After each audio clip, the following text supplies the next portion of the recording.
अर्जुन बोले, हे जनार्दन, यदि आपको, अब going back to the second chapter में पहले वो ज्ञान के माध्यम से उनको समझाते हैं कि ज्ञान से समझ में आ जाए कि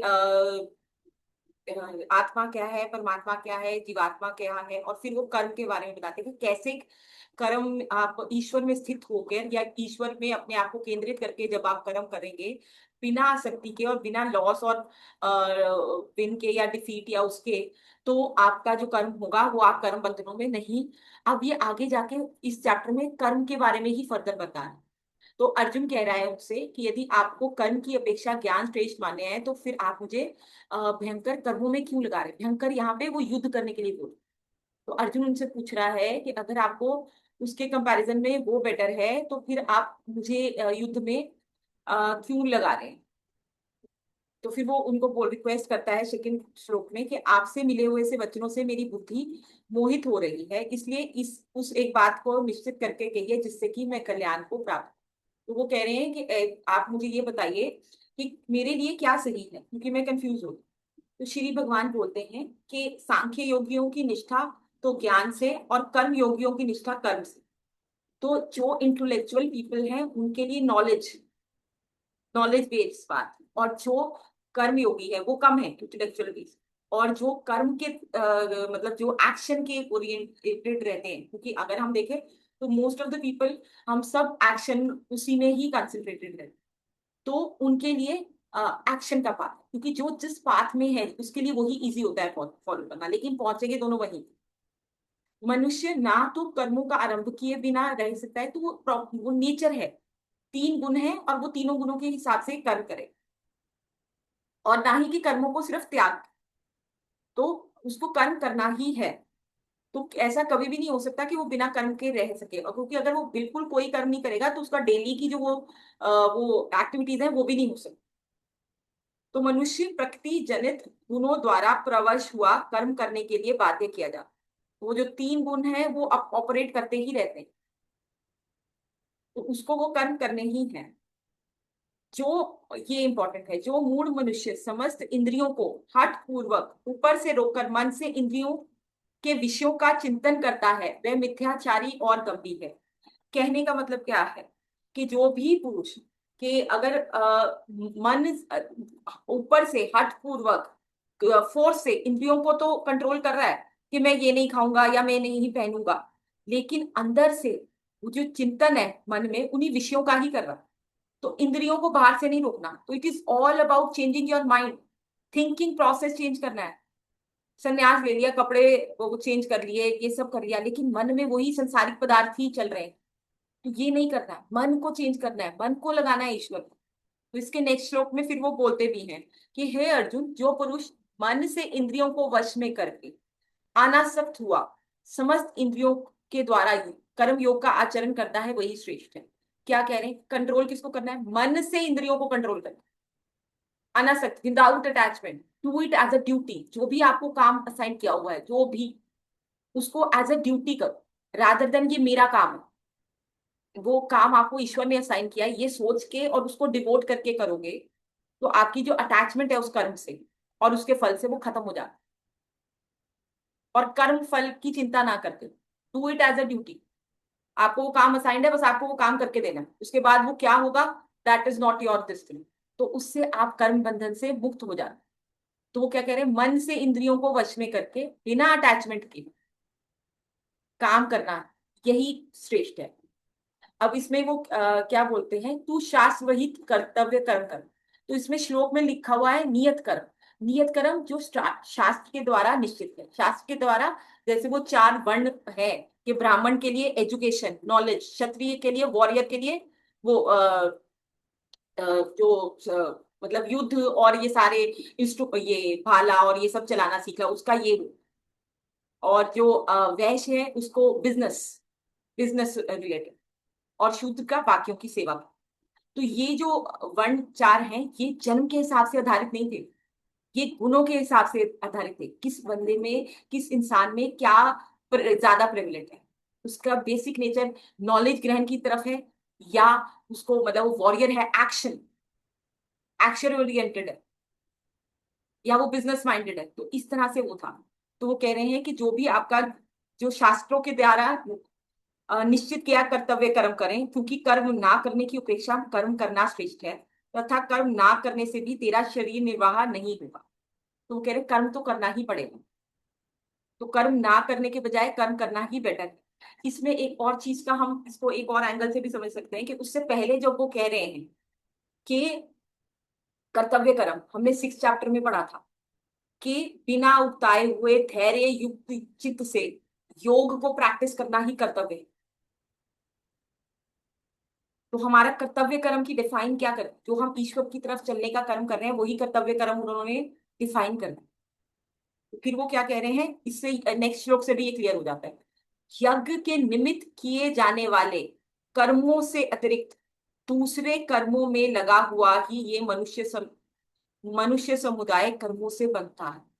यज्ञ के निमित्त, यज्ञ सेक्रीफाइस, रिचुअल करते थे कि उसको सैक्रिफाइस, वो जो फायर में सारी आहुतियां देके कर, तो यज्ञ क्या मतलब कि सैक्रिफाइस, त्याग भाव से। अगर हम सब कुछ सेल्फिशनेस के ओरिएंटेड ही कर रहे हैं, और वो क्या कह रहे हैं, यज्ञ के निमित्त, अब यज्ञ के निमित्त कि वो जो कर्तव्य कर्म मान लो उन्होंने जो डिफाइन कर दिया, अगर हम सारे हमारे एक्शन सेल्फिश एक्शन है towards our self and our family, तो वो उसमें हम बंध जाएंगे। हमारी जो भी हमें कर्म है वो एज अ ड्यूटी कर, तो बाकी सब कर्मों में लगा हुआ मनुष्य समुदाय कर्मों से बंधता है। तो इससे वो वाला पॉइंट भी प्रूव हो गया कि जो वो वहां पे कर्तव्य कर्म उन्होंने डिफाइन कर दिया था कि योग जो संसार दुख रूप संसार के संयोग से रहित है, जिसे योग कहा जाता है, उसको धैर्य युक्त चित्त और उत्साह से करना ही कर्तव्य है। तो बाकी सारे कर्मों में लगा हुआ, क्योंकि फिर बाकी सारे कर्म कहाँ से आ रहे हैं, तो ये वही कह रहे हैं, यज्ञ के निमित्त किए जाने वाले कर्मों से अतिरिक्त जो डिफाइंड आपका ड्यूटी सेट है वो करो, बिना सेल्फिशनेस, नहीं तो कर्मों से बंधो, आसक्ति से रहित होकर उस यज्ञ के निमित्त ही भली भांति कर्तव्य कर्म करो। अब आगे आते हैं, प्रजापति ब्रह्मा ने कल्प के आदि में यज्ञ सहित प्रजाओं को रचकर उनसे कहा कि तुम लोग इस यज्ञ के द्वारा वृद्धि को प्राप्त हो और यह यज्ञ तुम लोगों को इच्छित भोग देगा। तो अब इसमें एक और नेक्स्ट श्लोक भी ले रहे हैं, फिर इकट्ठा ले रहे हैं, तुम लोग इस यज्ञ के द्वारा देवताओं को उन्नत करो और वह देवता तुम लोगों को उन्नत करेंगे। इस प्रकार निस्वार्थ भाव से एक दूसरे को उन्नत करके करते हुए तुम लोग परम कल्याण को प्राप्त हो जाओ। इसका मतलब क्या है, देवता को अब हम कैसे डिफाइन करेंगे, अगर इफ वी डिफाइन देवता, तो देवता को कैसे डिफाइन करेंगे बताओ।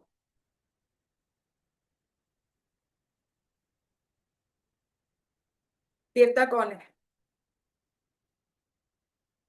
अब अगर हम रफ एग्जाम्पल लें तो इंद्र को देवता बोला गया, इंद्र के कंट्रोल में क्या है, रेन।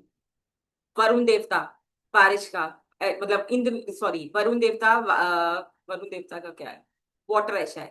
और वायु देवता, सूर्य देवता। तो ये देवता क्या है, अगर आप देखें कि जो भी देवता हैं, they are like natural forces को ही देवता का नाम दिया गया है, जैसे कि उनके अंदर अलग अलग नेचुरल फोर्सेस हैं, सूर्य देवता, इंद्र देवता, वायु के देवता, जल के देवता। तो देवता क्या है, तो ये नेचुरल जो फोर्सेस हैं उनको उन्होंने देवता का टर्म असाइन कर रफ में। तो हम नेचर से कंटिन्यूसली कुछ ना कुछ ले रहे हैं। कोई भी प्राणी ऐसा नहीं है इस पृथ्वी पे या इस यूनिवर्स में जो बिना नेचर के कुछ लिए सरवाइव कर। Constantly we are breathing in oxygen, हम नेचर से ऑक्सीजन ले रहे हैं free of cost, no tax on it. पानी ले रहे हैं, जितना खाना है वो सब नेचर प्रोवाइड कर रही है हम, फल फूल सारे ग्रेन सब कुछ कहाँ से प्रोवाइड हो रहा है, नेचर से।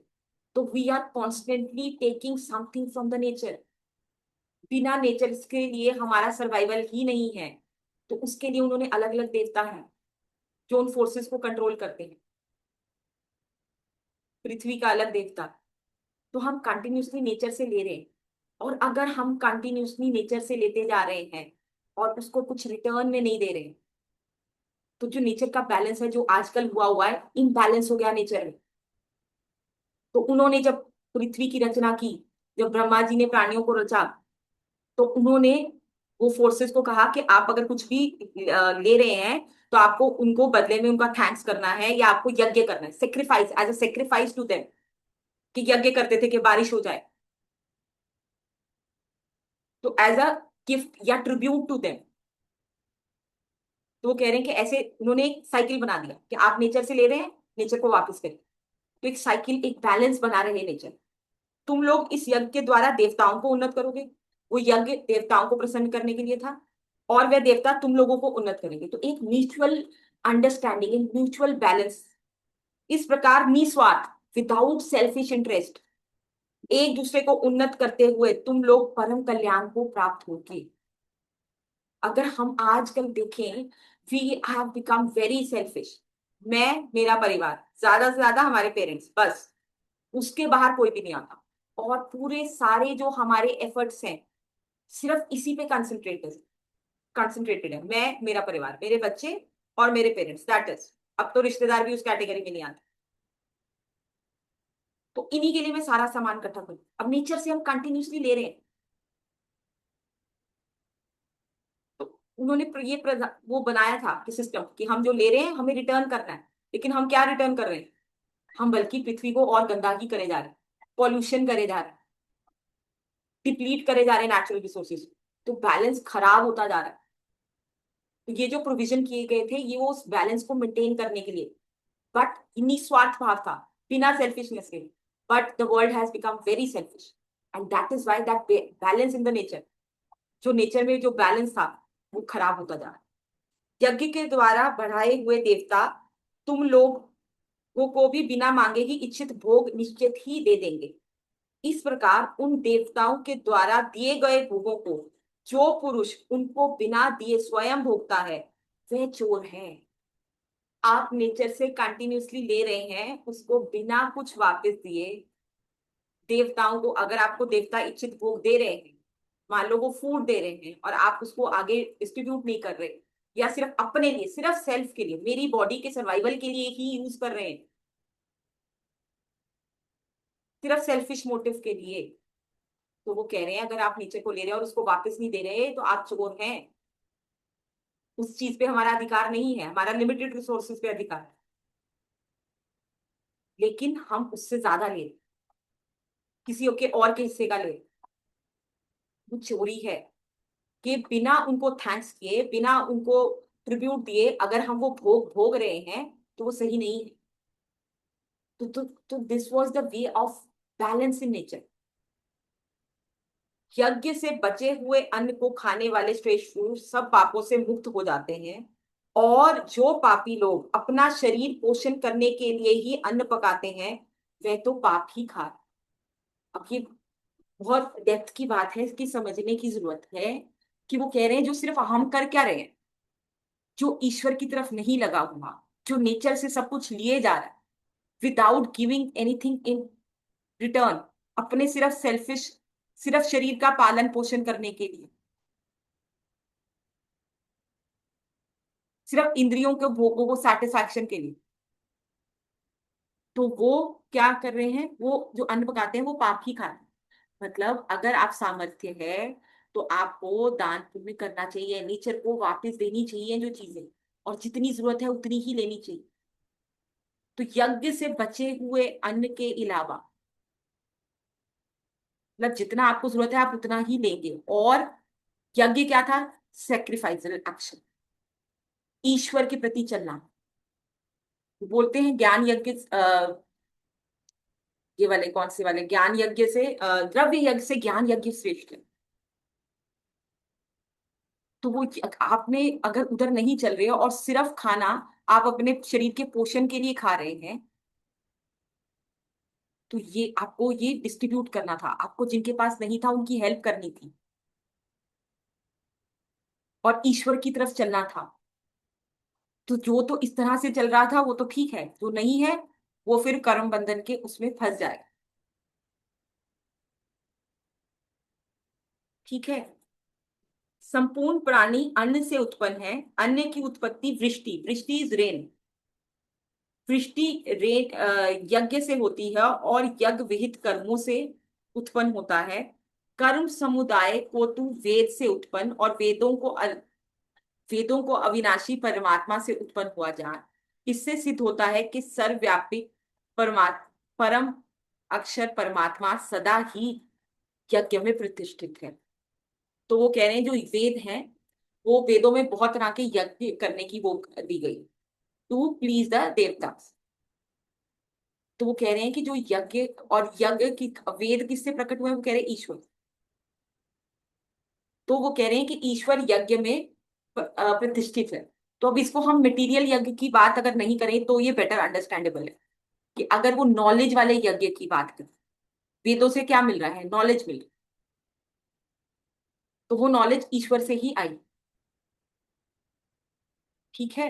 तो अगर जैसे इंद्र देवता थे, इंद्र देवता को प्रसन्न करते थे, हवन करते थे कि इंद्र देवता प्रसन्न हो और फिर वो रेन दे, रेन से क्रॉप्स हो और क्रॉप से सब प्रॉस्परस हो, फसलें उगे और फसलों से सब हो।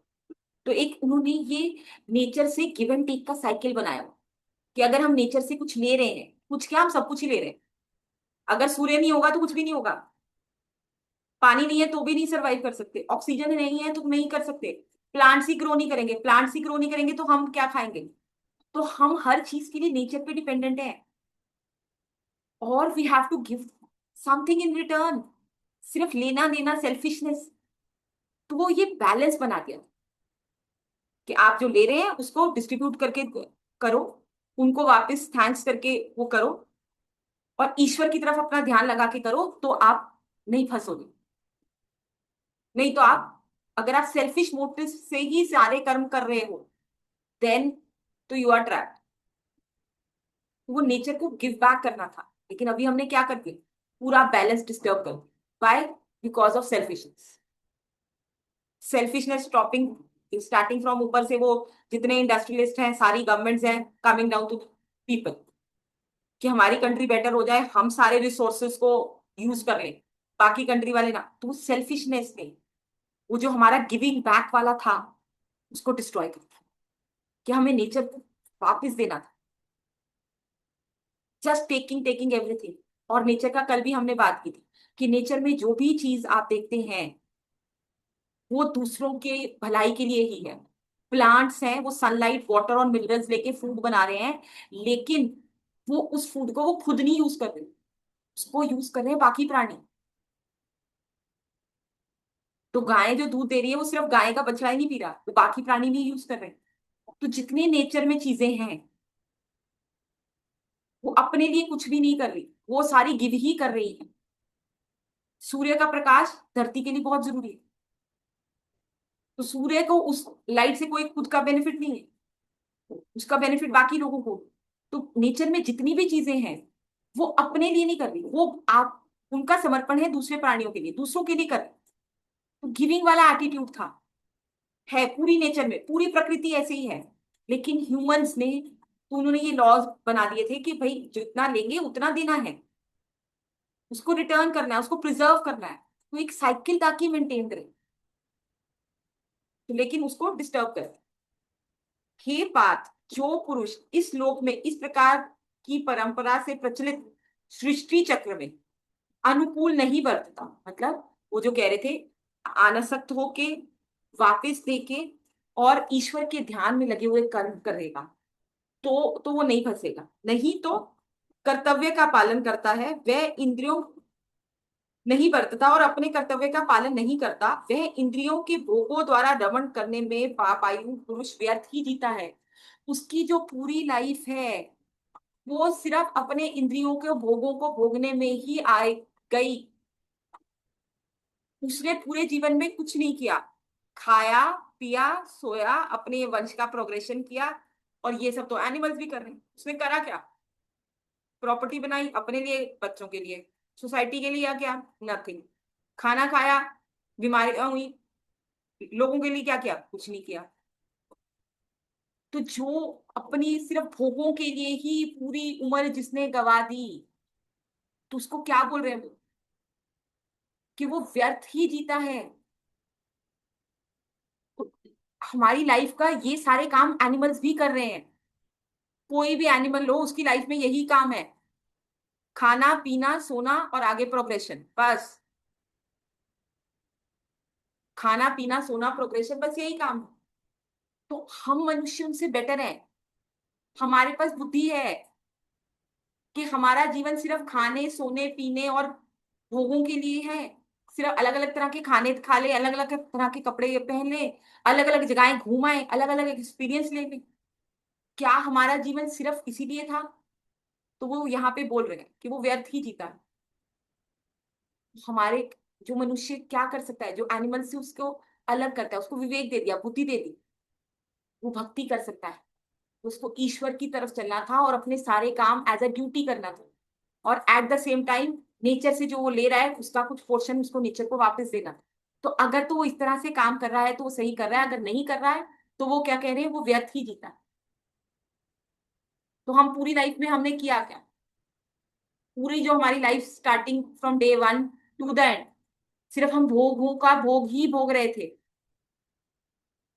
परंतु जो मनुष्य आत्मा में ही आत्मा मनुष्य आत्मा में ही रमण करने वाला और आत्मा में ही तृप्त तथा आत्मा में ही संतुष्ट हो, उसके लिए कोई कर्तव्य नहीं। ये अब हाईएस्ट स्टेट है। This is the highest state, कि जब ईश्वर को पा लिया तो आत्मा से ही आत्मा में ही रमण करता है, आत्मा में ही संतुष्ट है, तो उसके लिए कोई ड्यूटी बची नहीं। तो ये डिफाइन कर दो, वो हाईएस्ट है। बाकियों के लिए भी ड्यूटी है, लेकिन उसको ड्यूटी को करना कैसे है, उन्होंने उसके पैरामीटर्स बता दिए कि ये 3 कंडीशंस है।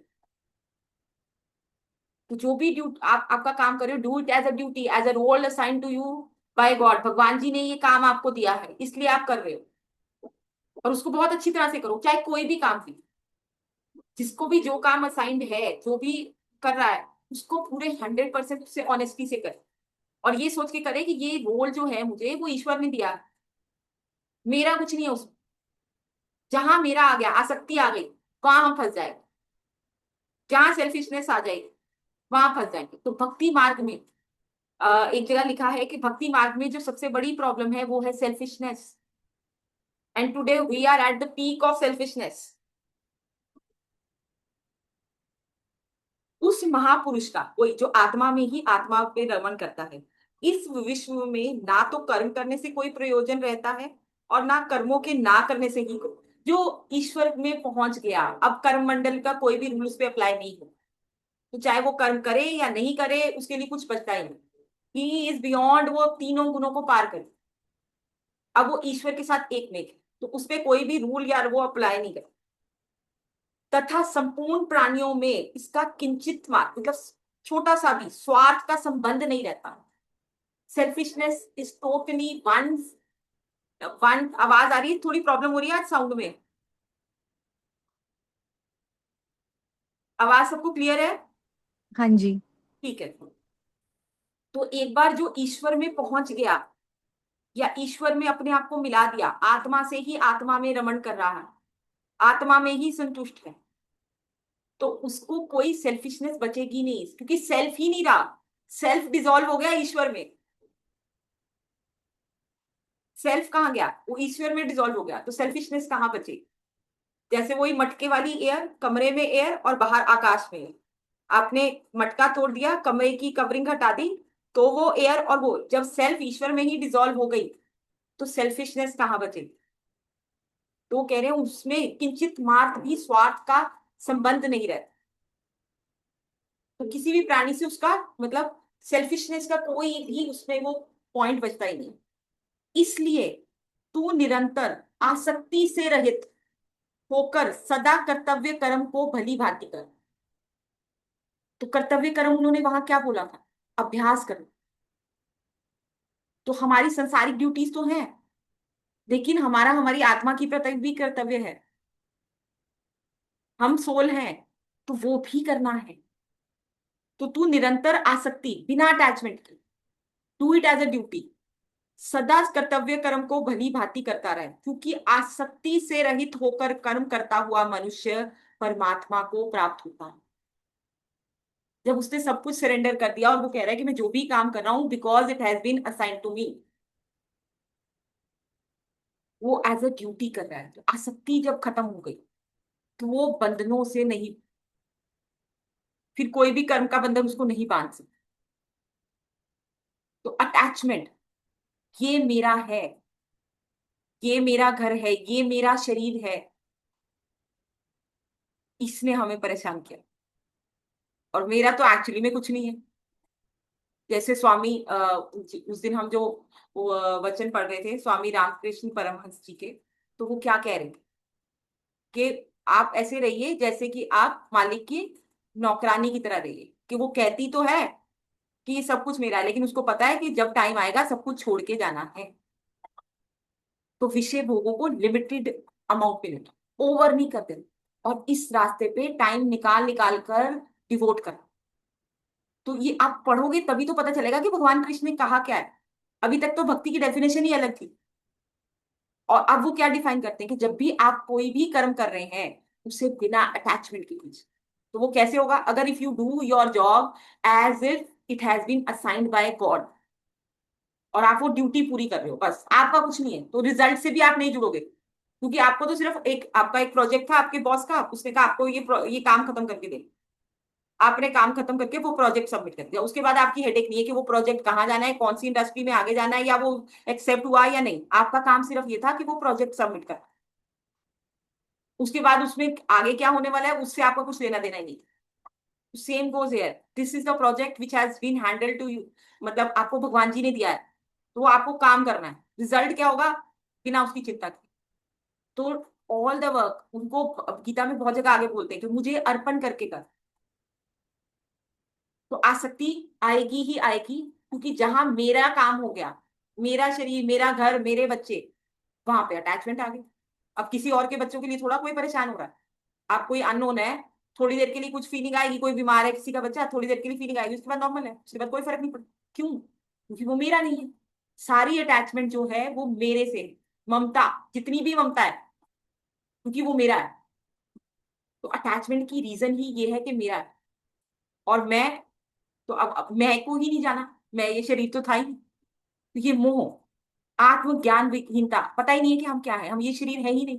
तो सारी अटैचमेंट, कि आप कोई भी चीज लो वर्ल्ड में, आप उससे इसीलिए अटैच हो क्योंकि कहीं ना कहीं आपको ये लगता है कि मैं, ये मुझे बिलोंग करती है, ये मेरी कंट्री है, ये मेरा स्कूल है, ये मेरे बच्चे हैं, ये मेरे घर में। तो अगर आप इसका ऑपोजिट सोचो कि ये काम मुझे ईश्वर ने दिया है, ये रोल मुझे प्ले करना है just because I have been assigned this role, तो जहां वो आसक्ति खत्म हो जाएगी वहां अटैचमेंट के बिना जो कर्म होगा, बिना कामना के, वो निष्काम होगा, वो ईश्वर की तरफ डिवोटेड कर्म है। जनक आदि ज्ञानी जन भी आसक्ति से रहित कर्म द्वारा ही परम सिद्धि को प्राप्त, कि वो अपने लिए काम ही नहीं कर रहे, काम किस लिए कर रहे हैं? ईश्वर के, एज अ ड्यूटी। इसलिए तथा लोक संग्रह को देखते हुए भी तू कर्म करने के ही योग्य है, अर्थात तुझे कर्म करना ही उचित है। तो अब वो ये उनके क्वेश्चन का ही आंसर दे कि तुझे कर्म क्यों करना चाहिए। श्रेष्ठ पुरुष जो जो आचरण करते हैं अन्य पुरुष भी वैसा वैसा ही आचरण करते हैं। वे जो कुछ प्रमाण कर देते हैं समस्त मनुष्य समुदाय उसी के अनुसार बरतने लगता है। कि जो जो श्रेष्ठ पुरुष, अब Gita has been written 5000 years ago, तो उस टाइम पे जो जो श्रेष्ठ पुरुष जो जो वो आचरण करते हैं तो बाकी लोग भी आचरण वैसा ही करेंगे। अब किसी ने ईश्वर को पा लिया है, आगे वो बोलते हैं उस श्लोक, एक श्लोक, तो लेकिन उसको बाकी सारे कर्म करते ही रहना है, ताकि जिन्होंने अभी नहीं पाया है उनकी कर्म की तरफ आनासक्ति ना हो। मतलब उनको कर्म ना करे, वो कहे ये तो कुछ कर ही नहीं रहे तो फिर हम ही क्या करेंगे, अरे वो तो उनका लेवल है, लेकिन उनको भी वो कह रहे हैं कि कर्म करना है। ठीक है, एनी डाउट्स?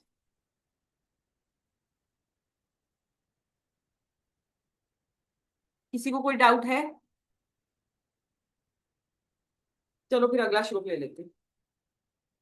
हे अर्जुन, तुझ मुझे इन तीनों लोकों में ना तो कुछ कर्तव्य है, ना कोई भी प्राप्त करने योग्य वस्तु है, वस्तु अप्राप्त है, तो भी मैं कर्म में ही वर्तता हूँ। क्योंकि हे पार्थ, यदि कदाचित मैं सावधान होकर कर्मों से ना बरतूं तो बड़ी हानि हो जाएगी, क्योंकि मनुष्य सब प्रकार से मेरे ही मार्ग का अनुसरण, फॉलो करते हैं। तो कह रहे हैं कि मुझे करने के लिए कुछ भी नहीं है, लेकिन फिर भी मैं कर्मों में बहुत ध्यान से, क्योंकि अगर मैं ये नहीं करूंगा तो वो नष्ट हो जाएगा सारा ये।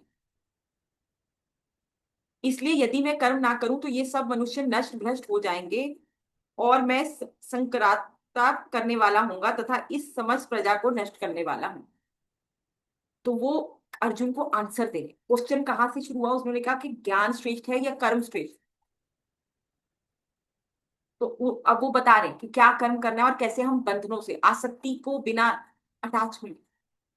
तो अभी हम देखें, अगर हम रिफ्लेक्ट करें, सोचें कि हम कैसे कर्म कर रहे हैं, तो हमारे सारे कर्म हमारे अराउंड और हमारे फैमिली और हमारे शरीर के अराउंड ही कंसंट्रेटेड है, बस यही कर्म। ये तो एनिमल्स भी कर रहे हैं, हमने क्या कर। तो क्या लाइफ का पर्पस सिर्फ यही था? तो जब हम बिना सेल्फिशनेस के, तो अगर हम उनका नाम लेते रहेंगे, जैसे कि उन्होंने सेकंड चैप्टर में बोला, समत्व रूप योग, ईश्वर में खुद को एस्टैब्लिश करके, ईश्वर का नाम लेते हुए जब हम कर्म करते हैं, तो हम कर्म बंधनों से नहीं बंधेंगे। और जितने भी सेल्फिश कर्म हैं वो हमें बांध देंगे। और हमारी पूरी जिंदगी में सब जो कर्म कर रहे हैं वो कैसे हैं, किससे प्रेरित है? कि मेरा संरक्षण हो जाए, मैं, मेरा परिवार उसके लिए बेस्ट अवेलेबल हो जाए। तो भोगों को भोगना पड़ेगा, आप संसार में रहे, लेकिन उसका एक्सेस नहीं लेना, एक्सेस नहीं करना, लिमिटेड क्वांटिटी। और साथ में सिर्फ ये नहीं कि भोग तो कम कर दिए लेकिन ध्यान ईश्वर में नहीं लगाया, ईश्वर में ध्यान लगाना, भजन सत्संग कर। तो अनासक्त होके ईश्वर में ध्यान लगाकर, लाभ हानि की चिंता छोड़ के, योग में स्थित होके जो कर्तव्य कर्म कर।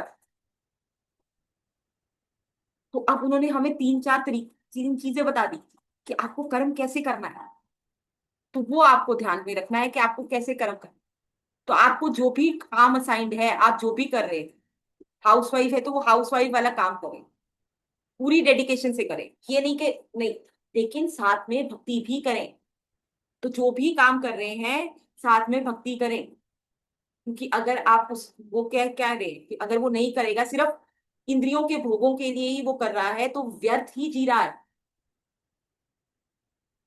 तो भोगों को करना है, आपको सर्वाइवल के लिए चाहिए चीजें, लेकिन नीड को ग्रीड मत बनाओ, जितना नीड है उतना लो।